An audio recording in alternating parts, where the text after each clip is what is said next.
இன்றைக்கி நம்ம பார்க்க போகிற ரெசிபி கருப்புளுந்து துவையல்.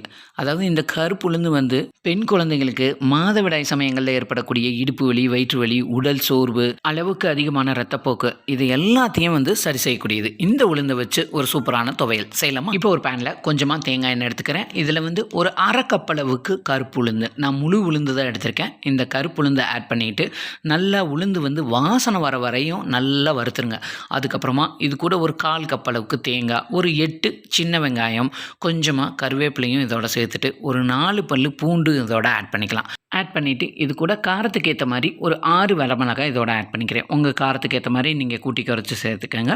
இது நல்லா வதங்கினதுக்கப்புறமா கடைசியாக இதுக்கு தேவையான அளவுக்கு கொஞ்சமாக புளியும் இதோட சேர்த்துக்கிறேன். சேர்த்துட்டு அதையும் நல்லா வதக்கி விட்டுறலாம். வதங்கினதுக்கப்புறமா இப்போ ஸ்டவ் ஆஃப் பண்ணிடுங்க. ஸ்டவ் ஆஃப் பண்ணிவிட்டு இது நல்லா ஆறட்டும். ஆறினதுக்கப்புறமா இதை எல்லாத்தையும் மிக்ஸி ஜாரில் சேர்த்துக்கலாம். சேர்த்துட்டு இந்த சட்னிக்கு தேவையான அளவுக்கு இது கூட நம்ம உப்பும் இதோட ஆட் பண்ணிக்கலாம். ஆட் பண்ணிவிட்டு ஃபஸ்ட்டு இதை வந்து நம்ம பல்ஸ் மோடில் வச்சு நல்லா பல்ஸ் பண்ணி எடுத்துக்கிறோம்.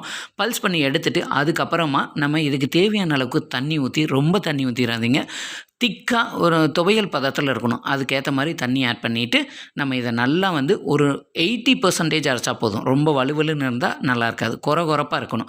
அந்தளவுக்கு நம்ம இதை அரைச்சி எடுத்துகிட்டு நல்லா கொதிக்க சாதம் போட்டு அது கூட இந்த துவையல் மட்டும் வச்சு ஒரு அப்பளமோ ஆம்லெட்டோ வச்சு சாப்பிட்டு பாருங்கள்.